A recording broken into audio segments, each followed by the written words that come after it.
Hi everyone, बहुत बहुत स्वागत है आप लोगों का आप लोगों की क्लास में। ये क्लास आप लोगों को कभी भी डिसअपॉइंट नहीं करेगी। ये एक ऐसी क्लास है जो कि आप लोगों को लेकर जाती है एक ऐसे पर्टिकुलर स्टार्ट पे कि वहां से आप चीजों को शुरू कर सकते हैं और बहुत सारे बच्चे यहाँ से रिवीजन कर सकते हैं और बहुत सारे बच्चे यहाँ पर एंड भी कर सकते हैं, क्योंकि ये क्लास ऐसी है कि हर एक बच्चा इस क्लास को देखकर एंजॉय कर सकता है, साथ साथ में पढ़ सकता है बहुत अच्छे से और बहुत सारी चीजों को अपना रिवीजन भी कर सकता है। तो चलिए शुरुआत करते हैं जल्दी से आप लोग की एक परफेक्ट क्लास में, जो कि आप लोगों के लिए ही बनाई जाती है।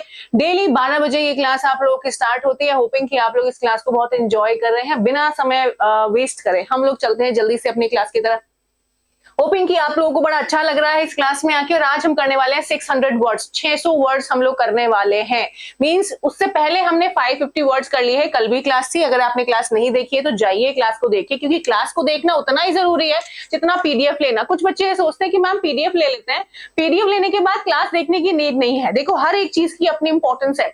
बहुत सारी चीजें पीडीएफ में आपको समझ में नहीं आएंगी, क्योंकि बहुत सारी चीजें मैं यहाँ पर सिर्फ बोलती हूँ और बहुत सारी चीजें लिख नहीं पाती हूँ, क्योंकि हर चीज लिखना पॉसिबल नहीं है। ठीक है, तो चलिए शुरू करते हैं जल्दी से अपनी क्लास और देखते हैं कि आज हम क्या क्या करने वाले हैं। टुडे इज डे 12, जो कि हमारे लिए बहुत इंपॉर्टेंट है, क्योंकि हमारी क्लास यहाँ से लेकर आती है कुछ अच्छा, कुछ इंटरेस्टिंग, कुछ बहुत बढ़िया। अच्छा, एक और चीज तुम लोग को बता दूं मैं कि ना, तुम लोग ये सोचते हो कि सिर्फ हम लोग यहाँ पर 50 वर्ड्स करते हैं, है ना। डेली 50 वर्ड्स नहीं, मुझे ऐसा लगता है कि क्लोज टू 70 वर्ड्स हम लोग करते हैं, क्योंकि बहुत सारे आपके रिलेटेड वर्ड्स भी यहाँ पर हैं और फिर आपका आता है वाओ वर्ड, जो कि बहुत जरूरी है आप लोगों के लिए।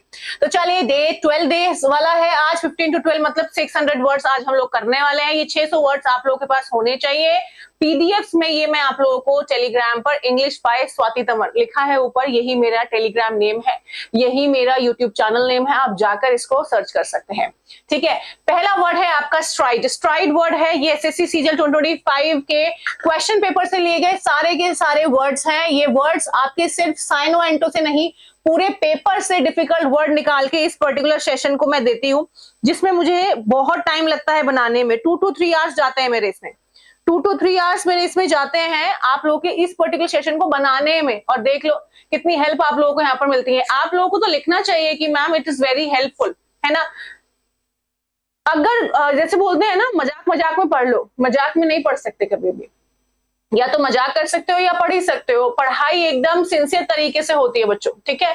तो ये बात आपको समझनी पड़ेगी कि मजाक मजाक में हम लोग कुछ बातें कर सकते हैं जो कि आप लोगों के कंटेंट वाइज ही आप लोगों तक पहुंचे। लेकिन अगर आप सिर्फ मजाक की बात करें और वही पुराने घिसे पिटे वर्ड्स आप लोग यूज कर रहे हैं, आंसर देकर खुश हो रहे हैं, तो याद रखिएगा वो ज्यादा देर तक नहीं चलेगा। पेपर में जाओगे ध्वस्त हो जाओगे, पेपर में जाके पता ही नहीं चलेगा कि ये क्या चल रहा है और मैंने क्या पढ़ लिया। तो चलिए, पहला वर्ड हम लोग सामने था। ओ माय गॉड, दूसरा वर्ड कैसे आ गया? कोई नहीं, चलो देख के पता लग गया होगा तुम लोगों को कि आज हम क्या करने वाले हैं। First word is stride, stroll, saunter, meander और लॉन्ग स्टेप। एसएससी सीजीएल 2025 के प्रीवियस ईयर क्वेश्चन पेपर का ये पूरा का पूरा सेट है, जिसमें से मैंने निकाल रखे हैं बहुत सारे अच्छे वर्ड्स। वो कॉम्प्रिहेंशन हो, क्लोज टेस्ट हो, आपका क्या कहते हैं डायरेक्ट इनडायरेक्ट हो, एक्टिव पैसिव हो, फिलअप्स हो, जहां भी मुझे डिफिकल्ट वर्ड मिला मैंने उठाया और उसका ऑप्शंस बना के आपको दे दिया। चलो जी, पहला वर्ड आप लोगों के लिए बहुत अच्छा है। स्ट्राइड वर्ड होता क्या है? देखो, स्ट्राइड वर्ड का मतलब होता है कि ऐसा पर्सन जो थोड़े लंबे स्टेप्स रख रहा हो। आपने देखा है कि जब कोई रेस होती है ना, जो रेस होते हैं, तो जब रेस होती है ना तो बहुत लंबे लंबे स्टेप्स हम लोग रखते हैं ना, लॉन्ग स्टेप्स, है ना। तो जो रेस होती है वो लॉन्ग स्टेप्स में, क्योंकि एक टाइमर चलता रहता है वहां पर, उस टाइम के अंदर अंदर हमें उस पर्टिकुलर रेस को फिनिश करना होता है, फिनिश लाइन तक पहुंच के। ठीक है, तो एक ऐसा पर्सन जो लंबे स्टेप्स ले रहा है ना, भले वो आपका स्पोर्ट्स हो या फिर वो बहुत ज्यादा एनकरेज्ड फील कर रहा है ना, डिटरमाइंड फील कर रहा है। आपने कई बार देखा होगा जब हम अपने आप में बहुत अच्छा फील कर रहे हो ना, हमारी चाल बदल जाती है ना। जैसे बोलते हैं ना, आपके हाल और चाल क्या है तो हाल मतलब आपके मूड्स, चाल का मतलब भी मूड होता है कि आपका मूड आज कैसा है। अच्छा है तो आप वैसे रिएक्ट करेंगे, बुरा है तो आप वैसे रिएक्ट करेंगे। अगर हमारा मूड अच्छा होता है तो हमारी चाल भी बदल जाती है, मींस हमारी चाल पॉजिटिव हो जाती है। अच्छा नहीं है मूड तो हम लोग आइडियल बैठ जाते हैं, मतलब हम लोग खाली बैठ जाते हैं, हम कोई काम नहीं करना चाहते। और अगर कहीं जाते भी हैं तो बड़े एकदम एकदम स्लगिश मैनर में जाते हैं। स्लगिश मतलब होता है बहुत लेजी लेजी तरीके से हम लोग वहां तक पहुंचते हैं। तो हाल और चाल पूछना इसीलिए ही पहले बहुत इंपॉर्टेंट था कि क्या चल रहा है आपकी लाइफ में, आपके मूड्स कैसे हैं, आप किस तरीके से काम कर रहे हैं, आज पॉजिटिव है, नेगेटिव है, ये सब पूछा जाता था। तो स्ट्राइड वर्ड का मतलब होता है आपका लॉन्ग स्टेप, सबसे इंपॉर्टेंट बात है ना। सबसे जरूरी ये आप लोगों का आज का पर्टिकुलर वर्ड जो कि काफी जरूरी है, याद रखिएगा, इंपॉर्टेंट वर्ड है आप लोगों के लिए, ठीक है। अब स्ट्रॉल, एक आपका स्ट्रॉलर होता है ना, जब आप कहीं बाहर घूमने जाते हैं तो जो एक पर्टिकुलर बैग होता है उसको खींचते हैं, वो आपका स्ट्रॉलर हो जाता है, जिसको हम ट्रॉली बोलते हैं, ट्रॉली बैग, है ना, ट्रॉली बैग बोलते हैं ना, उसको हम स्ट्रॉलर बोलते हैं। तो स्लो मूविंग, है ना, कोई चीज जो स्लो मूव कर रहा हो उसको भी हम क्या बोलते हैं, स्ट्रॉल। सॉन्टर का मतलब भी होता है स्लो मूव करना, है ना, स्लो मूव करना। अब यहाँ पर जो मियांडर है ना, मियांडर के दो मतलब होते हैं, पहले तो आपका स्लो मूव हो जाता है, ध्यान रखिएगा, और या तो देखो मियांडर का मतलब यहां पर लिख देती हूं मैं, मियांडर के टू मीनिंग्स है। मियांडर का नेक्स्ट मतलब होता है कोई भी रोड, है ना, या फिर कोई भी रिवर, ठीक है, ध्यान रखना, कोई भी रोड या फिर कोई भी रिवर जिसमें बहुत सारे कर्व्स हो, है ना, बहुत सारे कर्व्स हो, मींस सपोज करिए कोई रोड जा रही है, तो ये जो रोड है ये ऐसे जा रही हो, ये जो रोड है ये ऐसे जा रही हो, इसमें कर्व्स हो, इधर से उधर जा रही हो, ठीक है। तो मियांडर के दो मीनिंग है यहाँ पर, कैसे कैसे, मियांडर हैज टू मीनिंग्स। एक पहला वाला स्लो मूविंग, है ना, कोई पर्टिकुलर पर्सन बड़ा स्लो चल रहा है, धीरे धीरे स्टेप्स ले रहा है, तो वो आपका मियांडर हो जाता है। नेक्स्ट मतलब होता है आपका कि कोई एक ऐसी चीज जैसे कि रोड हो या फिर कोई रिवर हो जिसमें बहुत बेंड्स है, बहुत कर्व्स है, मतलब कोई भी कर्वी चीज को भी हम मियांडर बोल सकते हैं। तो दोनों मीनिंग्स आर वेरी इंपॉर्टेंट, क्योंकि मियांडर का रोड और रिवर कर्वी शेप वाला भी पूछा गया है आप लोगों के पेपर में। And long step is the only right option STRIDE का, है ना, स्ट्राइड का long step is the only right option, ठीक है। स्ट्रॉल, सॉन्टर और मियांडर तीनों भाई भाई है, मींस इनका मतलब होता है धीरे धीरे चलना, धीरे धीरे चल रहे हैं आप, ठीक है। और आपने देखा है ना, मियांडर का मतलब धीरे धीरे, जब बहुत कर्वी जगह होती है, कर्वी रोड होती है, तो हम बोलते हैं ना यार थोड़ा धीरे चलो, बहुत मूव्स हैं इसमें, बहुत शार्प कर्व्स हैं, तो क्या करते हैं, धीरे धीरे चलना स्टार्ट कर देते हो। तो मियांडर को आप ऐसे भी याद रख सकते हैं, ठीक है। नेक्स्ट ये कुछ इंपॉर्टेंट चार्ट है जो कि मैंने यहाँ पर थोड़ा सा स्टडी करके और तुम जो मुझे याद आया वो सब कुछ मैंने यहाँ पर डाला है, जो मुझे लगा कि आप लोगों के लिए इंपॉर्टेंट है सब कुछ यहाँ पर है, और उसको बनाने में मेहनत लगती है, तो मेहनत को थोड़ा सा रिकॉग्निशन मिलना चाहिए। देखो गेट साइकिल, ये जो गेट साइकिल है इसका मतलब क्या होता है, हाउ यू वॉक, है ना, आपका चलने का तरीका, है ना, गेट साइकिल होती है चलने का तरीका, ठीक है, आप किस तरीके से चलते हैं, है ना, वो आपका क्या हो जाता है, गेट साइकिल, गेट, है ना, ये गेट साइकिल इंपॉर्टेंट है, पूछा गया है पेपर में, पहले भी कई बार आया है। गेट साइकिल मतलब होता है कि कोई पर्टिकुलर पर्सन कैसे चलता है, जैसे कभी कभी क्या होता है कि जब कोई चलता है ना तो हम उसको देख के हंसते हैं, अरे ये कैसे चलता है ना, अरे वो कैसे चलता है, अरे वो कैसे चलता है, ठीक है। तो वो जो पर्टिकुलर साइकिल है किसी पर्टिकुलर पर्सन की, कि स्टेप्स छोटे लेता है, स्टेप्स बड़े लेता है, किसी पर्टिकुलर सिचुएशन में अगर उसको जल्दी है तो वो किस तरीके से रिएक्ट करेगा और किस तरीके से वॉक करेगा, वो सब कुछ तो पर्टिकुलर पर्सन की जो चलने की का तरीका होता है उसको हम गेट साइकिल बोलते हैं। क्या बोलते हैं, गेट साइकिल, ठीक है। अब यहाँ पर ब्रिस्क वॉक है, ब्रिस्क वॉक मतलब क्या हो जाता है भाई, एक ऐसी वॉक जो कि जॉगिंग से थोड़ी कम होती है। जॉग में क्या होता है, हम थोड़ा रन करते हैं, पहले रन फिर जॉग फिर ब्रिस्क। रन में प्रॉपर भागते हैं, जॉगिंग में थोड़ा थोड़ा भागते हैं, और ब्रिस्क में मतलब बिल्कुल नॉर्मल तरीके से हम लोग चल रहे होते हैं, ठीक है। तो अगर मैं बात करूं तो जॉगिंग और ब्रिस्क वॉक, है ना, इसमें स्पीड का डिफरेंस है, इसमें पेस होगा, पेस मतलब स्पीड हो जाती है, इसमें पेस थोड़ा कम होता है। अगर मैं बात करूं कि रन का पेस काफी होगा ना, मैं बोलूं रन का मतलब है भागो का मतलब है तेज दौड़ना है, ठीक है। तो अगर मैं यहाँ नंबर दूं तो सबसे ज्यादा जो पेस होगा, है ना, जो सबसे ज्यादा पेस होगा वो रन का होगा, ठीक है। नेक्स्ट जो स्पीड होगी वो आपकी किसकी होगी, जॉगिंग की होगी, और जो आपकी ब्रिस्क वॉक है वो आपकी थर्ड नंबर हो जाएगी, ठीक है। तो अगर आप नंबर वाइज चलेंगे तो पहले रन फिर जॉग फिर आपका ब्रिस्क वॉकिंग। एक नए तरीके की वॉक होती है जो कि काफी फेमस है, शायद आप लोगों को नहीं पता होगा, नॉर्डिक वॉक, है ना। ये होता क्या है देखना, ये स्पेसिफिकली डिजाइन की गई है कि आप पोल्स के यूज करेंगे, पोल्स का यूज होता है इसमें, ठीक है। ये जो पोल्स है इनका यूज होता है नॉर्डिक वॉक में। देखो ये जो नॉर्डिक वॉक है ना, इसको स्पेसिफिकली हेल्थ बेनिफिट्स के लिए बनाया गया है कि इस तरीके से अगर आप चलेंगे तो आपकी जो हेल्थ है वो डेली बेटरमेंट की तरफ जाएगी। मींस ये आपका जो कार्डियो लेवल है ना उसको बढ़ाती है। जैसे आपने देखा होगा ना कि ये थोड़ा सा इसकी वजह से हेल्प करके बेंड होके चल रहे हैं, चल रहे हैं ना। तो ये पर्टिकुलर जो वॉक होती है ये क्या करती है, ये आपके हेल्थ बेनिफिट्स की को देख के बनाई गई है कि इसमें पोल्स का यूज होगा, और जब आप चलेंगे ना तो आपकी जो बॉडी है वो थोड़ी सी बेंड होगी, जिससे कि आपको थोड़ा सा प्रेशर आए और आपकी जितनी कैलोरीज हैं वो बर्न हो, और आपकी जो बॉडी है, जो आपके मसल्स हैं, वो भी कहीं ना कहीं स्ट्रॉन्ग तरीके से काम करे। ठीक है, तो वो आपकी क्या हो जाती है, नॉर्डिक वॉक। ठीक है, इंपॉर्टेंट है, पूछी गई है। मतलब ये ऐसे नहीं है कि बहुत ज्यादा फ्रीक्वेंट है ये, बट यस पेपर में आती है कहीं कहीं पर, अगर हमें पता होगा तो हमारे लिए बेनिफिशियल ही है। ठीक है, तो ये इंपॉर्टेंट है आप लोगों के लिए पूरा पेज, जो कि काफी जरूरी है, आप लोगों को पढ़ना भी है और बताना है याद हुआ कि नहीं। अब types of walking, types of walking बहुत काफी इंपॉर्टेंट है। देखो, स्ट्रॉलिंग और सॉन्टरिंग है ना, लेजरली वॉक मतलब आराम से प्लेजर ले लेके सिर्फ घूम रहे हैं आप। ठीक है, जब आप सिर्फ घूम रहे हो तो हम इसको बोलेंगे स्ट्रॉलिंग या फिर सॉन्टरिंग। स्ट्राइडिंग मतलब वॉकिंग विद लॉन्ग और एनर्जेटिक स्टेप्स, है ना। तो अभी बताया था ना लॉन्ग स्टेप्स होते हैं इसमें, ये जो स्ट्राइड वर्ड था आया था ना, STRIDE, ये स्ट्रॉल भी आया था और सॉन्टर भी आया था ना।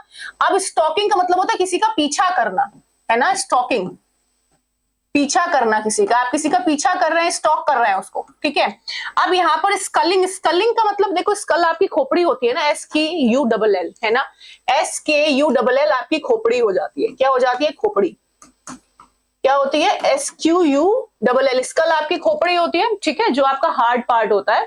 ठीक है, मूविंग स्टेडली, स्टेडली का मतलब क्या होता है, जब आप मूव कर रहे हैं अपनी बॉडी को किस तरीके से कि भाई जो थोड़ी थोड़ी फास्ट हो।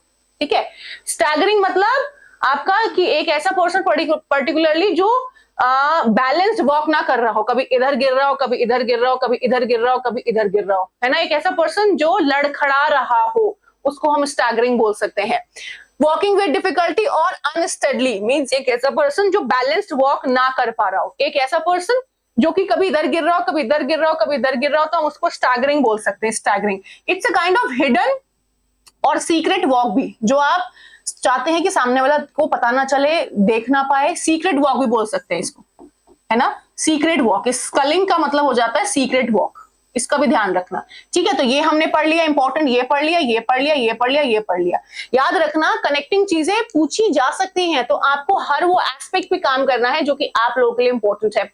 एस्पेक्ट्स आपके लिए बहुत मैटर करेंगे, कोई एक चीज से कनेक्टेड बहुत सारी चीजें आप लोगों को उस पर्टिकुलर चीज को समझने में हेल्प करेगी। साथ साथ जो 10 चीजें आप जो पर्टिकुलर उसकी रिलेटेड पढ़ रहे हैं उससे भी आपको हेल्प मिलेगी चीजों को समझने के लिए। होपिंग कि आप लोगों को हर चीज को ज्यादा कंटेंट होता है तो ज्यादा हमारा दिमाग लगता है, फिर हमें टेंशन हो जाती है कि हम ये कैसे पढ़ेंगे। तो आपको क्या करना है, ज्यादा कंटेंट को पॉजिटिव मैनर में लेना है कि यार इतनी सी देर में मुझे इतना सारा कंटेंट मिल गया, मुझसे बढ़िया कोई नहीं है।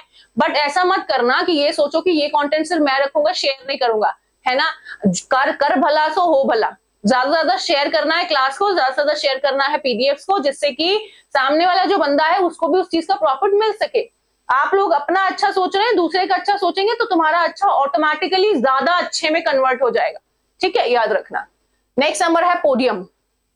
पोडियम सबको पता है ना, होता क्या है, everybody knows what is podium, है ना।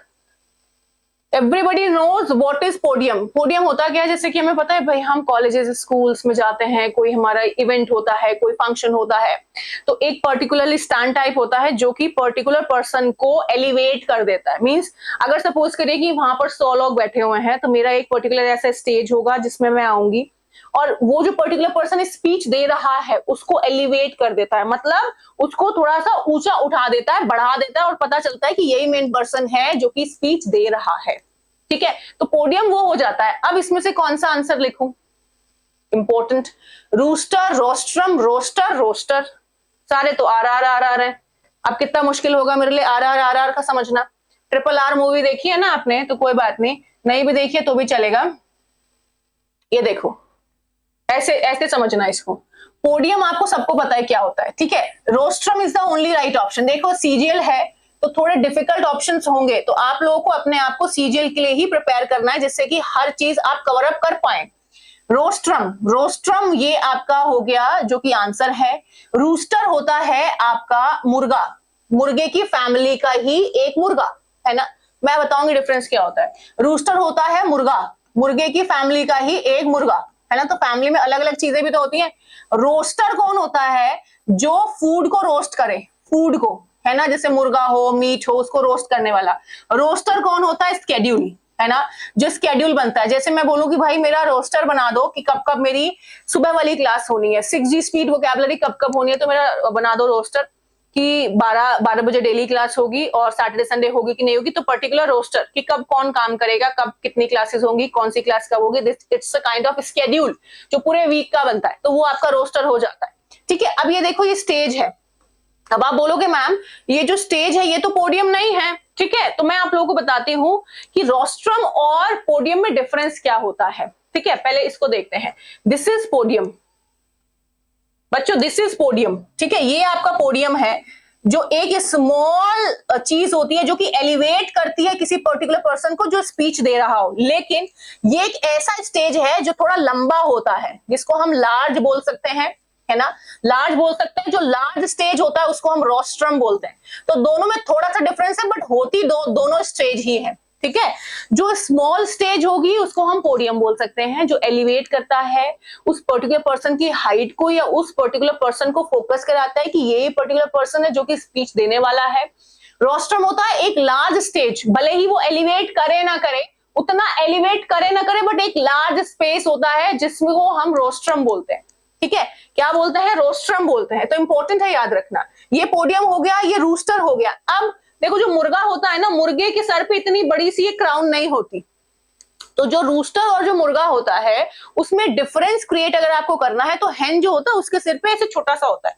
अब हेन में कैसे बनाऊं मुझे समझ नहीं आ रहा। ऐसे छोटा सा होगा, ये हेन बना लेते हैं, है ना। अब कुछ और बन गया तो मुझे मत कहना, ठीक है। आंख बना देते हैं, है ना, छोटा स्मॉल क्राउन, है ना। स्मॉल जो क्राउन होता है बच्चों, ये जो इसके सर पे है उसको हम हेन बोलते हैं। स्मॉल क्राउन वाले को क्या बोलते हैं? हेन। देखना कितनी बढ़िया बनी है ना, बढ़िया है ना, बढ़िया बढ़िया बना है ना, मस्त एकदम, यस। और जो ये बिग क्राउन वाला होता है ना, जो बिग क्राउन वाला होता है वो कौन होता है? रूस्टर। कौन होता है? रूस्टर। ठीक है, बिग क्राउन वाला कौन हो जाता है बच्चे? रूस्टर। ठीक है, बिग क्राउन वाला आपका रूस्टर हो जाता है। नेक्स्ट नंबर देखिए, रोस्टर, SOROSTER, स्केड्यूल है। और जो ये रोस्टर होता है ये स्पेसिफिकली किसी हार्ड चीज को पकाने के काम आता है ना, पकाना फूड को, है ना, कुक करना किसको? फूड को, फूड को कुक करने के लिए, है ना, फूड को कुक करने के लिए, स्टीम करने के लिए काम आता है आपका रोस्टर, ROASTER, रोस्टर। तो सारे रोस्टर्स आप लोगों को ध्यान रखने। देखो एक तो ये पोडियम हो गया, पोडियम आपको पता चल गया। रूस्टर मुर्गा, मुर्गा की फैमिली वाला। रोस्ट्रम आपको पता चल गया स्टेज। रोस्टर आपका जो फूड को रोस्ट करता है, भूनता है। रोस्टर आपका एक स्केड्यूल हो जाता है। अब मुद्दा ये है अगर ज्यादा भुन गया तो क्या करेंगे? ज्यादा भुन गया तो इस वर्ड को क्या बोलेंगे बताओ? देखो मैंने ना ये क्लास ऐसे डिजाइन करी है कि आप हर चीज को रिलेट कर पाए, है ना। आप लोगों के लिए ये क्लास बहुत इंपॉर्टेंट होनी चाहिए, जैसे कि मेरे लिए है। ठीक है, कल शायद मैं प्रीवियस क्लासेस की रिकॉर्डिंग्स चलवाऊंगी बिकॉज वी हैव वन शादी टुमारो, तो काफी इंपॉर्टेंट है मेरे लिए, मुझे जाना ही पड़ेगा। वैसे तो कोशिश है कि मैं क्लास लेके जाऊं, बट देखती हूँ कि पॉसिबल हो भी पाता है कि नहीं। अगर नहीं हुए तो रिकॉर्डिंग चलेगी, और रिकॉर्डिंग से भी आप लोगों को पढ़ना है, ठीक है। और रिकॉर्डिंग 2 से 3 क्लासेस चलेगी जिससे कि आप लोगों का रिवीजन हो जाए, ठीक है। तो प्रॉमिस करके जाना कि पढ़ोगे, ठीक है। नेक्स्ट नंबर देखो, कलाओ। What is the meaning of कलाओ? जैसे बोलते हैं ना कल आओ भाई,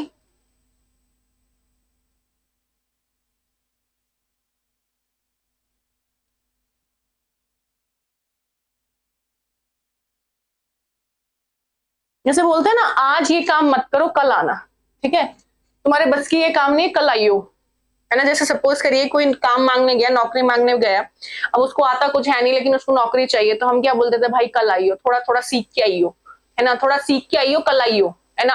तो कलाओ वर्ड का मतलब होता है कि ऐसा person, someone who is immature, someone who is inexperienced, है ना। एक ऐसा पर्सन जिसको भी कुछ नहीं आता, someone is kind of naive person, neophyte, abecedarian, green, ऐसे सारे वर्ड्स हम बोल सकते हैं। तो सीजन्ड पर्सन होगा वो, पॉलिश्ड पर्सन है, अनसीजन्ड है और ग्रीन है। काफी अच्छा है ये। देखो सीजीएल में थोड़ा लेवल आता है है ना। सीजीएल पढ़ाना सबके बस की नहीं है, सीजीएल पढ़ना भी सबके बस की नहीं है, ठीक है। तो अगर आपको बोल रही हूं मैं हर पॉइंट पे कि भाई एसएससी सीजीएल के सारे वर्ड्स हैं, ऑप्शंस आप लोगों को सही देखने पड़ेंगे, सही टिक करने पड़ेंगे, आप लोगों के लिए ये बेस्ट प्लेस है, बेस्ट प्लेटफॉर्म है, आप लोगों को यहाँ से ही बहुत सारी चीजें सीखने मिल जाएंगी, तो उसको आपको ध्यान से सुनना है, ठीक है। एक ऐसा पर्सन जो कि इनएक्सपीरियंस्ड होता है, ठीक है। अब मेरी बात थोड़ी ध्यान से समझना। सीजन का मतलब होता है, जैसे बोलते हैं ना सीजनल फ्रूट आते हैं, सीजनल फ्रूट आते हैं तो सबको पता है कि आम कब आएगा, लीची कब आएगी, चीकू कब आएंगे, सेब कब आएंगे, और क्या कहते हैं और कौन कौन सी चीजें होती हैं वो सब कब आएंगी, तरबूज खरबूजा सब, है ना। सीजन मतलब एक ऐसा पर्सन जो एक्सपीरियंस्ड है, पॉलिश्ड एक ऐसा पर्सन जो कि एक्सपीरियंस्ड है ना। पॉलिश्ड एक ऐसा पर्सन जो कि एक्सपीरियंस्ड है। अभी जो ग्रीन पर्सन है, ग्रीन का मतलब होता है एक ऐसा पर्सन जो कि नेइव है। ये मैंने सी और डी दोनों ऑप्शन मैंने यहाँ पर तुम लोगों के लिए सही बनाए हैं, बस मुझे ग्रीन वर्ड पढ़ाना था कि ग्रीन कलर ना समझ लो तुम, है ना। ग्रीन तुम कलर ना समझ लो, सी एंड डी दोनों ही राइट है। देखो यहाँ पर मैं अगर मैं ऑप्शंस लेके चलूं तो अगर मैं यहाँ पर लिख दूं नॉन ग्रीन तो आप समझ जाना कि भाई ये हरा बंदा नहीं है। हरा बंदा कौन होता है, जो पत्तियां हरी आती है वो एकदम न्यू होती है, न्यू मतलब नेव पर्सन है ना, नेव पर्सन है। अगर ये मैं ब्राउन कलर लिख देती, ब्राउन का मतलब है एक ऐसा पर्सन जो एक्सपीरियंस्ड है। तो ग्रीन और अनसीजन्ड दोनों का मतलब क्या हुआ आपका, कोई एक ऐसा पर्सन जो कि इनएक्सपीरियंस्ड पर्सन है। ये भी नेव पर्सन हो सकता है, ये भी नेव पर्सन हो सकता है। तो सी और डी दोनों ऑप्शन सही है। Just to tell you guys कि भाई ग्रीन का मतलब यहाँ पर हरा नहीं है, ग्रीन का मतलब है यहाँ पर एक ऐसा person someone who is neophyte, है ना, नेव पर्सन है, उसको नहीं ज्यादा कुछ आता, इनएक्सपीरियंस है, इमेच्योर पर्सन है। तो दोनों ही सही होंगे। ये तो बस आपको बताने के लिए था, बट अगर पेपर में आएगा तो एक ही ऑप्शन आपको टिक करना है, ठीक है, एक ही ऑप्शन टिक करना है। लेकिन ये सिर्फ बताने के लिए था तुम लोग को कि ग्रीन को तुम हरा ना समझ रहे हो और हरा भी समझ रहे हो तो हरे को भी कनेक्ट करके लाओ। जैसे कि इसने बोला ये काम करके दिखाओ, इसको ये समझ ही नहीं आ रहा कैसे कर रही है, बेचारी ये देख रही है कि भाई ये क्या चल रहा है ना, मैंने इसे नौकरी पे रखा और ये तो कुछ नहीं कर रही, ठीक है। तो अभी बोलेगी कल आइयो जब तू सीख लेगी कुछ, ठीक है। तो एक ऐसा पर्सन जो कि इनएक्सपीरियंस्ड है। आपको ये समझ में आया ना कि दोनों ऑप्शंस यहाँ पर सही हो सकते हैं। ग्रीन का मतलब भी नेव पर्सन होता है, ऐसा पर्सन जो कि ज्यादा चीजों नहीं आती हो, उसको ज्यादा चीजों की नॉलेज ना हो, ठीक है।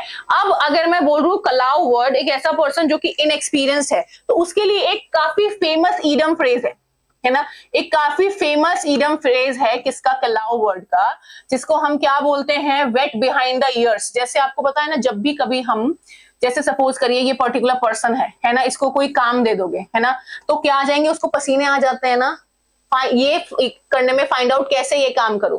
तो एक ऐसा पर्सन जिसको कान के पीछे पसीने आ जाए, सपोज करो ये पसीने है, कान के पीछे पसीने आ जाएंगे, इसका मतलब एक ऐसा पर्सन जो कि इनएक्सपीरियंस्ड है।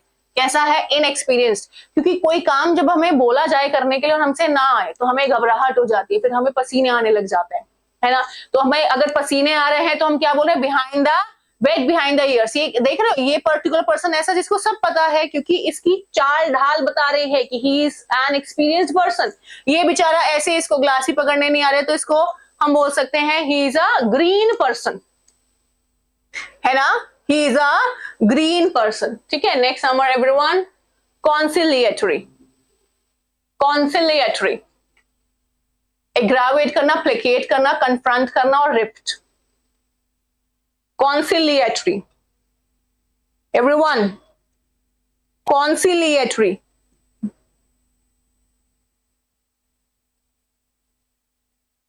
Very very important session for all. कुछ टाइम बाद पता चलेगा, लेकिन तब बहुत सारे वर्ड्स हो जाएंगे और फिर तुम लोग को एक एक वर्ड पढ़ने में दिक्कत होगी। तो शेयर मैक्सिमम। एग्रावेट करना मींस किसी चीज को बढ़ाना, जैसे मैं बोलूं उसने मेरे गुस्से को बढ़ाया, है ना, तो एग्रावेट किया। प्लेकेट मतलब किस चीज को शांत किया, शांत करना। पेसिफाई करना, मॉलिफाई करना, अपीज करना, ये सारे word we can use. Confront मतलब मेरे फ्रंट पे आके उसने बोला तेरे मुंह पे थप्पड़ मारूंगा, इसका मतलब है आप किसी को भड़का रहे हैं, एग्रावेट कर रहे हैं। रिफ्ट का मतलब क्या होता है, कॉन्फ्लिक्ट, झगड़ा, है ना, फ्यूड, फाइट, डिसएग्रीमेंट, डिस्कॉर्ड, ये सारे words you can use. Rift का मतलब क्या होता है, झगड़ा। ये थोड़े नॉर्मल वर्ड्स हैं, आपको पता होने चाहिए, बार बार मैं नहीं लिख रही हूं क्योंकि आप लोगों को ये पता होना चाहिए। रिफ्ट का मतलब झगड़ा, कन्फ्रंट का मतलब किसी ने मुझे झगड़ा मेरे साथ झगड़ा किया और फिर उसने मुझे बोला सामने आके मेरे थप्पड़ मारूंगा, तो उसने मुझे भड़काया, प्रोवोक करना, एजिटेट किया, है ना। प्लेकेट मतलब शांत। लो जी, प्लेकेट का ही यहाँ पर आपका ऑप्शन सही है, कॉन्सिलिएटरी। एक ऐसा पर्सन जो क्या करता है, लड़ाई को शांत करवाता है ना। एक ऐसा पर्सन जो लड़ाई को शांत करवाता है। अब ये देखो, ये दो भाई भाई हैं और बीच में ये पापा लगा लो, है ना। ये वैसे पापा नहीं है पर लगा लेते हैं, जैसे ये भाई नंबर 1, ये भाई नंबर 2। एक बिस्किट का पैकेट लाए पापा, ठीक है। अब ये वाला कह रहा है कि मैं तो सारे खाऊंगा, लेकिन होना क्या चाहिए, हाफ हाफ में डिवाइड होना चाहिए। तो इनके बीच जो झगड़ा हुआ वो रिफ्ट है ना। इनके बीच जो झगड़ा हुआ वो रिफ्ट है, ठीक है। कन्फ्रंट, इसने इसके मुंह पे आके बोला तुझे मैं देख लूंगा, है ना, और फिर उसने उसको थप्पड़ मार दिया। तो इसका मतलब क्या है कि वो उसको भड़का रहा है और भयंकर फाइट करने के लिए। एग्रावेट कर रहा है, कन्फ्रंट कर रहा है, एग्रावेट कर रहा है। अब ये जो पापा है बीच में, है ना, पापा जी, पिताजी, वो क्या कर रहे हैं, शांत करने की कोशिश कर रहे हैं लड़ाई को। तो क्या कर रहे हैं, प्लेकेट करने की कोशिश कर रहे हैं। तो कॉन्सिलिएटरी एक ऐसा पर्टिकुलर पर्सन या मीडियम या चैनल जिसके थ्रू आप लोग किसी पर्टिकुलर आर्ग्यूमेंट को, किसी पर्टिकुलर चीज को शांत कर सकते हो, ठीक है, किसी चीज को शांत कर सकते हो, वो आपका कॉन्सिलिएटरी हो जाता है। सिर्फ साइनो एंटो नहीं, सारे जितने भी आपके सेट्स हैं एसएससी सीजीएल 2025 के, हर एक प्रीवियस ईयर क्वेश्चन पेपर के सेट से मैं सारे क्वेश्चंस और सारे ऑप्शंस देख के ये पर्टिकुलर सेशन बनाती हूं आप लोगों के लिए। ये काफी कमेंडेबल जॉब है मेरे लिए, मुझे पता है। अब आपको थोड़ा लेट पता चलेगा, बट क्या करो, ठीक है। सो ये रहा आपका वर्ड। फुल सम का मतलब क्या हो जाता है, ओवरडन, ओवरडन। अब ये वर्ड पढ़ के दिखाओ, सिंसियर, चैरिड, ये बताओ, अनकटस, कटस बोलोगे, अनक्यूटस, बस थोड़ा सा इसको घुमाना है, अनक्यूटस। अब बोलोगे ये तो कट नहीं है ना, अनक्यूटस, अनक्यूटस, ओवरडन, अनक्यूटस, चैड और सिंसियर। फुलसम क्या हो जाता है, फुलसम। अब इसको थोड़ा ध्यान देना, देखो, जैसे आप किसी के घर जाओ, है ना, किसी ने आपको दावत पे बुलाया, फीस्ट पे, फीस्ट दावत होती है, FEAST, है ना। किसी ने आपको दावत पे बुलाया है और आपको बोला खाओ जी खाओ, ऐसे बोलते हैं जब किसी को बुलाते हैं, तो खाओ जी खाओ, आप खा रहे हो, खा रहे हो, खा रहे हो, खा रहे हो। अब आप बोलो नहीं यार मैं फुल हो गया, अब मैं नहीं खाऊंगा। फुल होने के बाद भी वो कह रहा है जी खाओ, थोड़ा खाओ। फुल होने के बाद भी वो क्या कह रहा है, थोड़ा खाओ। ये आप फुल हो गए, FULL होता है, बट हम इसको मान रहे हैं ये फुल है। वो कह रहा है थोड़ा खाओ, सम का मतलब थोड़ा हो जाता है, कह रहे अरे थोड़ा और खाओ जी, कोई बात नहीं, है ना, अभी कहां से फुल हो गए, 4-5 रोटियां खाई है, थोड़े से चावल खाए हैं, दुनिया भर की सब्जी खा ली, स्वीट्स खा लिए, अभी फुल नहीं हो, अभी तो और खाओ, है ना। ऐसे ये बोलना चाह रहा है। अब दिक्कत कहां है कि जैसे मैं बोलूं ओवरडन करना किसी चीज को, means too much of something. जैसे मैं बोलूं कि किसी की प्रेज कर दी आपने और हद से ज्यादा कर दी, किसी से माफी मांग ली आपने, हद से ज्यादा मांग ली, है ना, तो ओवरडन करना, ओवर हो गई कोई चीज, ओवर हो गई, है ना। अनक्यूटस, अनक्यूटस का मतलब भी होता है कोई चीज को एक्स्ट्रा में कर दिया, एक्सेसिव तरीके से आपने शो किया, है ना, कि कोई चीज एक्सेसिव कर दी आपने। एक्सेसिव मतलब जितनी होनी चाहिए थी उससे ज्यादा, है ना। इसका मतलब भी क्या, एक्सेसिव मतलब जितनी होनी चाहिए थी उससे ज्यादा। और चैरिड, चैट का मतलब भी क्या होता है, बच्चे की जितनी होनी चाहिए थी उससे ज्यादा। जैसे कि ब्रेड सेकने को बोला तुम्हारी मम्मी ने, है ना, तुमने क्या किया, उसका हाल देखो, है ना, तुमने जला दी, जला दी। कोई चीज अगर आपकी काली पड़ जाती है आग से, है ना, जल गई, तो उसको हम चैड वर्ड बोलते हैं, चैड, ठीक है। अब यहां पर बोल रहा है फुलसम। फुलसम का मतलब ही होता है जब आप किसी चीज की एक्सेसिवनेस दिखा देते हैं, ज्यादा, टू मच ऑफ समथिंग, है ना, टू मच ऑफ समथिंग। अब आप टू मच दिखा रहे हैं ना, तो आपको सामने वाला इनसिंसियर समझेगा कि भाई ये तो पागल इंसान है ना। कैसा समझेगा, इनसिंसियर है, कैसा समझेगा, इनसिंसियर। अब ये पूछ रहा है इसका सिनोनिम, जबकि आंसर क्या होना चाहिए था, एंटोनिम पूछने का, ठीक है। So answer is what guys, only sincere. ये PDF में सही होके मिलेगा आपको, ठीक है। क्या होना चाहिए यहाँ पर, उल्टा पूछना चाहिए, फुलसम। फुलसम एक ऐसा पर्सन जो कि इनसिंसियर है, जबकि अगर कोई ज्यादा काम कर रहा है, ज्यादा काम कर रहा है, ज्यादा काम, तो वो पहले से ही इनसिंसियर हो गया। मतलब ये तीनों ही भाई भाई है, ओवरडन, अनक्यूटस और चैड, इन तीनों का मतलब ये होता है कोई चीज एक्सेसिवनेस में कर देना जो कि रॉन्ग वे में जा रही है। तीनों ही नेगेटिव वर्ड से याद रखना।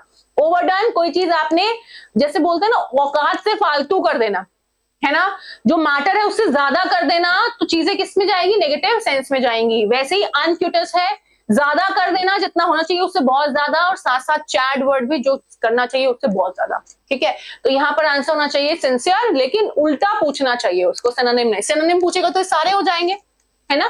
तो आपने क्या कर दिया, जला दिया। एक्सेसिवनेस ऑफ समथिंग आपके दिमाग की दही करेगा। ठीक है, नेक्स्ट हमें देखो चैड वर्ड देख रहे हो। चैड, चैड का मतलब क्या होता है, बर्न्ड ब्लैक बाय फायर।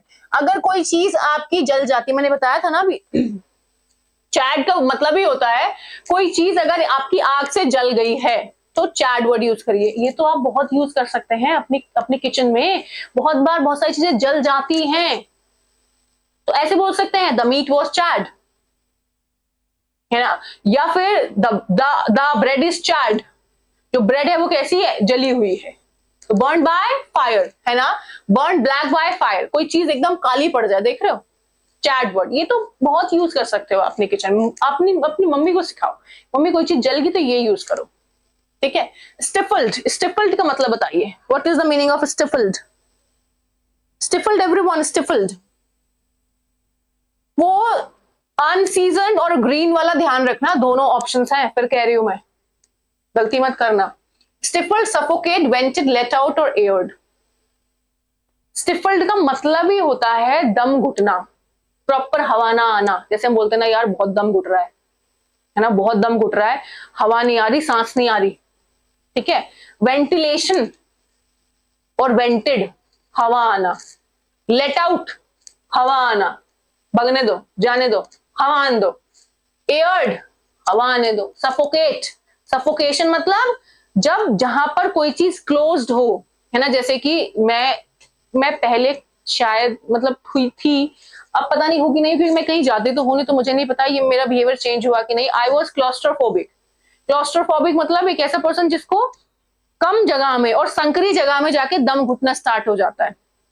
वैसे तो ये जनरली सभी को ही होता होगा, बट किसी किसी को ज्यादा होता है। तो आई वॉज क्लॉस्ट्रोफोबिक, लेकिन अब नहीं पता हूं कि नहीं हूं, क्योंकि मैं कहीं जाती नहीं ऐसी जगह पे, तो मुझे है भी नहीं कि अब हूं नहीं हूं, या फिर चेंज हो गया, या फिर है अभी भी, कुछ नहीं पता, बट होता है। स्टिफल्ड का मतलब होता है दम घुटना। आपको याद है जब कोरोना हुआ था तो हम डबल मास्क लगा के जाते थे, है ना, डबल मास्क लगाते थे, उसमें हमारा दम घुटता था, और कुछ टाइम बाद तो आदत पड़ गई थी कि भाई मास्क लगाना ही है। तो सफोकेशन होना, स्टिफल्ड मतलब क्या हो जाता है बच्चों, सफोकेशन, जब आपका दम घुट रहा हो, है ना, दम घुटना, और घुटना नी हो जाता है आपका, नी, है ना। वेंटेड मतलब एयर, लेट आउट मतलब एयर, एयर्ड मतलब एयर, हवा आना, हवा आने से बोलते हैं ना, हवा आना। तो ऑप्शन कौन सा वाला हो गया, सिर्फ सफोकेटेड। तो स्टिफल्ड वर्ड पूछा गया है कई बार पेपर में, आप लोग याद रखिएगा। अब जब भी आप कभी पैसेज करना चाहते हैं, कॉम्प्रिहेंशन करने जाते हैं, तो आपको सारे डिफिकल्ट वर्ड्स के बारे में पता होना चाहिए, तभी आप अच्छे से उस कॉम्प्रिहेंशन को समझ पाएंगे। अगर आप उस अच्छे से पैसेज को समझ नहीं पा रहे हैं तो क्वेश्चंस गलत हो जाएंगे। इसलिए वर्ड्स मेजर रोल प्ले करते हैं आप लोगों के चीजों को कॉम्प्रिहेंड करने में। ठीक है, स्ट्रैंगल्ड, स्लिट, स्क्यूज, क्रीज और line. Answer it everyone. Next word of the day. Strangled करना है, strangled. Stranger ने अलग एंगल से देखा। आपको पता है आजकल कितनी सारी चीजें हो रही हैं जो कि बहुत गलत है। हमारे यहाँ के बच्चे और बच्चियां बिल्कुल सेफ नहीं है। तो अपने घरों में आप हैं, अपने बच्चों को का ध्यान रखें, कहीं भी भेज रहे हैं अपने बच्चों का ध्यान रखें। आपकी नजरें, आपका दिमाग आधा अपने हमेशा बच्चों पे होना चाहिए। किसी का भी नहीं पता कौन किस तरीके से आपके बच्चों को देख रहा है। ठीक है, अवेयरनेस होना जरूरी है। बच्चों को भी सिखाइए, जो थोड़े बड़े बच्चे हैं, जो कि थोड़े समझदार हैं, उनको समझा के रखिए कि स्ट्रेंजर से, अननोन पर्सन के साथ आप बिल्कुल नहीं जाएंगे। लेकिन अब यहां बात आ रही है कि स्ट्रेंजर अननोन पर्सन ही नहीं, जो नोन पर्सन है वो भी ये काम कर रहे हैं। तो मुझे बहुत दुख के साथ कहना पड़ रहा है ये बात कि भाई दूसरे लोगों से अपने बच्चों को बचा के रखिए। आप 4 लोग हैं आपके घर में, वही 4 लोग आपके लिए मेन है बस, और सब अलग हैं, दूसरे हैं, पराए हैं, जिनके ऊपर आप ट्रस्ट नहीं कर सकते। ठीक है, तो ये थोड़ा सा डिसअपॉइंटिंग है कि ऐसा बोलना पड़ रहा है कि रिश्तेदारों पे ट्रस्ट नहीं कर सकते, ठीक है। रिश्तेदार बुराई करते थे तब तक चलता था, ठीक है, लेकिन अगर इस तरीके के घिनौने काम करें तो फिर बहुत गलत है। तो बचा के रखिए अपने बच्चों को। स्ट्रैंगल्ड मतलब स्लिट, स्लिट का मतलब, स्लिट के दो मतलब होते हैं। स्लिट का मतलब होता है कट, है ना, जैसे आपने देखा स्लिट गाउन्स पहनते हैं तो एक कट होता है साइड में, तो वो स्लिट हो गया। एक स्लिट होता है कट लगाना, स्लिट नेक। स्लिट नेक का मतलब क्या हो गया, गर्दन काट दी, है ना। स्लिट नेक का मतलब क्या हो जाता है, गर्दन काट दी। एक पिक्चर थी बहुत अच्छी बट मैं लगा नहीं पाई, मुझे खुद देख के बहुत अजीब लग रहा था, मैंने सोचा तुम्हें भी लगेगा इसलिए मैंने नहीं लगाई। स्लिट का मतलब होता है कट लगाना, है ना, कट, काट देना। एक्सक्यूज का मतलब निचोड़ना, है ना, नींबू निचोड़ना। तो गले को भी क्या कर दिया जाता है, निचोड़ दिया जाता है, एकदम निचोड़ना। क्रीज का मतलब क्या हो जाता है, लाइन। मेरी साड़ी पे क्रीज आ गई, शर्ट पे क्रीज आ गई है। लाइन का मतलब, लाइन मतलब ये दोनों तो सेम है, ठीक है। स्लिट अलग हो गया। तो स्क्यूज है ना, किसी के गले को दबाना। गला दबाना इज स्ट्रैंगल्ड करना, ठीक है, गला दबाना, गला घोटना। गला घोटना इज व्हाट गाइस, स्ट्रैंगल्ड करना। तो देख रहे हो गला, बहुत केसेस हैं आजकल ऐसे, बहुत बहुत मींस बहुत। हीनियस क्राइम देन डेथ, बहुत केसेस हैं। It's okay. ट्राइपोज, ट्राइपोज क्या होता है बच्चों, ट्राइपोज, ट्राइपोज। देखो आज नया वर्ड सीखेंगे आप एग्जामिनेशन का, मैंने हिंट भी दे दिया तुम लोग को। एग्जाम का जो पर्टिकुलरली न्यू वर्ड होता है और जो डिफिकल्ट एग्जाम होता है, रिगोरस यू कैन से, है ना, रिगोरस जो आपका पेपर होता है, टेस्ट होता है, उसको हम ट्रेपोस बोलते हैं। ये जो एग्जाम होता है पर्टिकुलरली जो नाम दिया गया ट्रेपोस, वो कैम्ब्रिज यूनिवर्सिटी का एक पर्टिकुलर एग्जामिनेशन होता है जो कि डिफिकल्ट होता है, ठीक है। तो पूरी की पूरी कहानी पता होनी चाहिए। ट्रिप, एक्सकर्जन और जॉन्ट, तीनों का मतलब होता है आप घूमने जा रहे हैं, है ना, शॉर्ट ट्रिप, घूमना, है ना। जब आप घूमने जाते हैं तीनों का मतलब क्या हो जाता है, ट्रिप, एक्सकर्जन और जाउंट, दोनों का मतलब क्या होता है बच्चों, घूमना, ठीक है, घूमने जा रहे हैं, ट्रिप पे जा रहे हैं। एग्जाम इज एग्जाम, जिसको हम टेस्ट कह सकते हैं, पेपर कह सकते हैं, ठीक है। कैम्ब्रिज यूनिवर्सिटी में एक रिगोरस पेपर जो कि डिफिकल्ट होता है उसको ट्राइपोज बोला जाता है। ये आप लोगों के ही 14 सितंबर शिफ्ट 2 के कॉम्प्रिहेंशन का वर्ड है।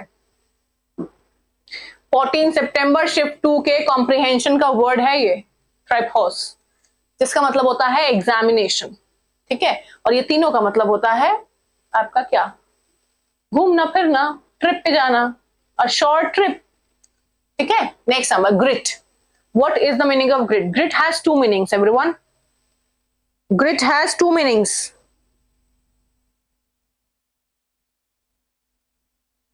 Grit has two meanings.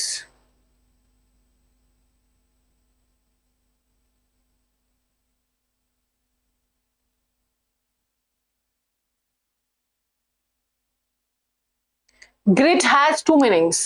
दोनों मीनिंग के ऊपर बात करेंगे। Pebbles, spineless, idleness, bootless. Grit का मतलब ही आपका कंकड़ पत्थर होता है, जिसको हम पेबल्स बोलते हैं। छोटे पत्थरों को हम पेबल्स बोलते हैं। कंकड़ पत्थर का मतलब ग्रिट होता है, ठीक है। ग्रिट मतलब ग्रिप, ग्रिप बनाना, रोड पे ग्रिप बनाओगे कंकड़ पत्थर डालने पड़ेंगे, ठीक है। स्पाइनलेस एक ऐसी चीज जो कि बिल्कुल भी डिटरमाइंड ना हो, फोकस्ड ना हो, जिसके रीढ़ की हड्डी नहीं है, तो वो क्या खड़ा होगा, है ना, वो तो लेटा रहेगा, लेटा रहेगा तो उसको लेजी बोलेंगे, ठीक है। आइडलनेस मतलब खाली इंसान। बूटलेस मतलब एक ऐसा पर्सन जो कि लापरवाह। तो तीनों ही आपके क्या हो गए, भाई भाई। आंसर पेबल्स है, लेकिन ग्रिट का दूसरा मतलब होता है कि एक ऐसा पर्सन जो कि डिटरमाइंड है, उसको कोई काम करना है तो वो काम करना है, भले ही वो कितना भी डिफिकल्ट टास्क हो, उसको भी हम ग्रिट बोलते हैं, ठीक है। ग्रिट दोनों तरीके से पूछा गया पेपर में। एक बार ग्रिट आया था कि पर्टिकुलर पर्सन डिटरमाइंड वाला सेंस में, और एक बार आया था पेबल्स के सेंस में, जिनको कंकड़ पत्थर बोलते हैं, है ना। कंकड़ पत्थर, कंकड़ का मतलब होता है छोटे पत्थर, कंकड़ पत्थर, ठीक है। कंकड़ पत्थर आपके ग्रिट हो जाते हैं, ठीक है। कंकड़ पत्थर क्या हो जाते हैं, grit. Oh, answer is A option, pebbles, ठीक है। Answer is guys pebbles. तो कंकड़ पत्थर। अब यहां ग्रिट देखो, strength and strength and determination to keep going even when things are tough. बोल रहा है एक ऐसा पर्सन जिसने दृढ़ निश्चय किया हो या उसमें बहुत पावर हो कि कोई भी काम अगर डिफिकल्ट भी है स्टिल वो उस काम को करेगा, तो वो ग्रिट हो जाता है ना। तो देख रहे हो ये कहाँ चढ़ रहा है, पहाड़ पे चढ़ रहा है, उसको पता है ये डिफिकल्टी होगी लेकिन फिर भी उसमें क्या है, ग्रिट है ना, उसमें स्ट्रेंथ है, उसमें पावर है, उसका डिटर्मिनेशन है ये कि मैं करूंगा ये काम, ठीक है, तो ग्रिट हो जाता है। Next in the last number of the day, sanctity, holiness, dirty, dishonour और कंडेम करना। Sanctity, sanctity of life, sanctity of marriage, है ना। मैं अगर आप लोगों को बोलूं कि भाई जो शादी होती है वो एक बहुत पवित्र चीज है ना, शादी की एक इंपॉर्टेंस है, शादी एक वैल्यूएबल चीज है, शादी की का महत्व है ना। तो कोई चीज जो कि पवित्र है, किसी चीज का महत्व है, जो भगवान से रिलेटेड है ना, उसको हम क्या बोल सकते हैं, सैंक्टिटी। मींस कोई भी ऐसी चीज जो आपके लिए बहुत इंपॉर्टेंट है, मींस लाइफ ऑफ क्या, अ पर्सन, है ना, लाइफ ऑफ अ पर्सन, वो कैसी हो सकती है, सैंक्टिटी। आपका भगवान से रिलेटेड कोई भी चीज जिसको हम इंपॉर्टेंट मान रहे हैं वो भी सैंक्टिटी हो सकता है। कोई चीज पवित्र है उसको भी हम सैंक्टिटी बोल सकते हैं, ठीक है। अब यहाँ पर क्या है भाई, डर्टी गंदा कर दिया, डिसऑनर किसी का रेस्पेक्ट नहीं है, कंडम मतलब मना करना, किसी चीज को मना करना, है ना, किसी चीज को क्या किया है, मना कर दिया है, मना करना, ठीक है।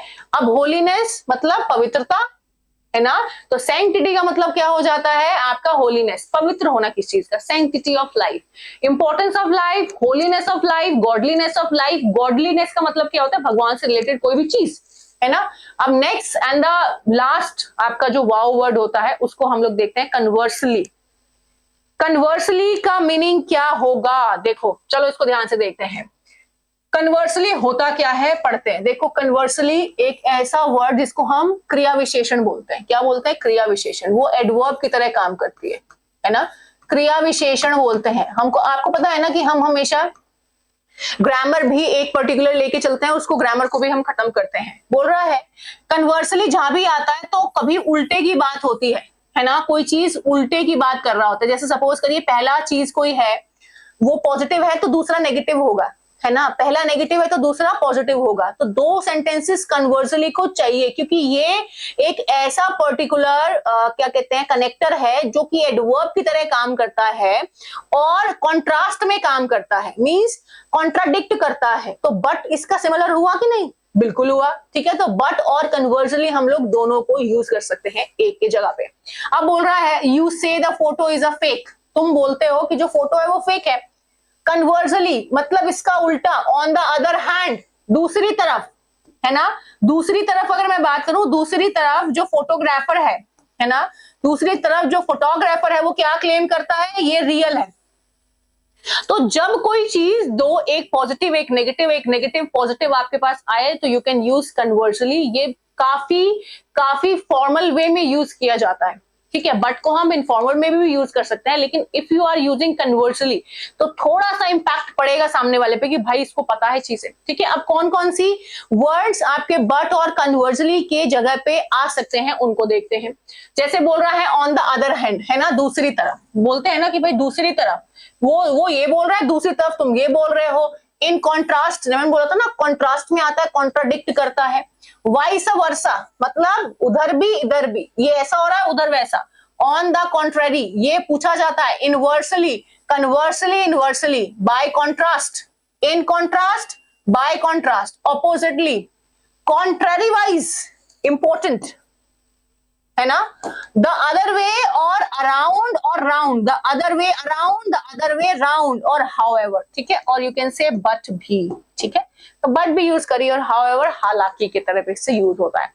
होपिंग कि आप लोगों को आज का सेशन बहुत अच्छा लगा होगा, होपिंग कि आप लोगों को क्लियर होंगी बहुत सारी चीजें। मुझे पता है कि आप लोग अच्छा करने की कोशिश कर रहे हैं, बट जब पढ़ाई की बात आती है तो हमारे दिमाग की दही होना स्टार्ट हो जाती है। अब वो जो दिमाग है उसको अच्छी चीजें ग्रैब करने की आदत है, लेकिन ईजी भी होनी चाहिए, हमारी फ्रेंडली भी होनी चाहिए, हमें प्रेशर भी नहीं आना चाहिए।